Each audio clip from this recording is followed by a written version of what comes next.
بسم الله الحمد لله والصلاة والسلام على رسول الله.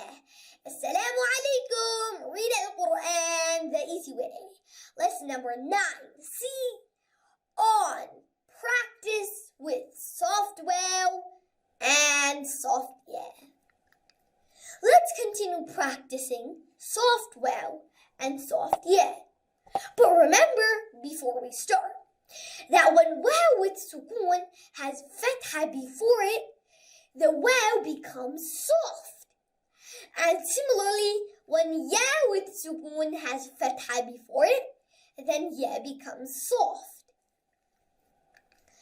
So,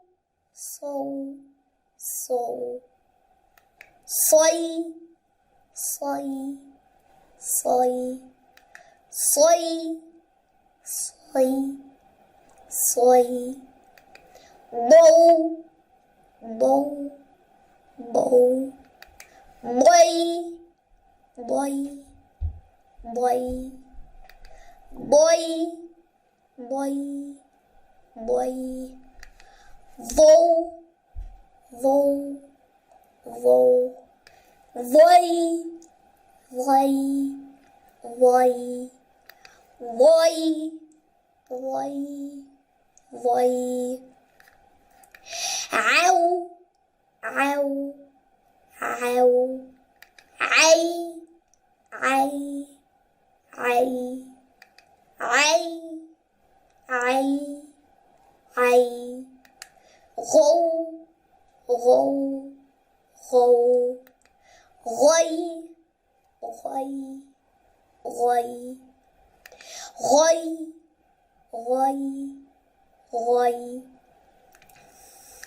MashaAllah, well done! We have come to the end of this lesson. May Allah help us to recite, understand, implement, and propagate this Qur'an. Assalamu alaikum wa rahmatullahi wa barakatuh.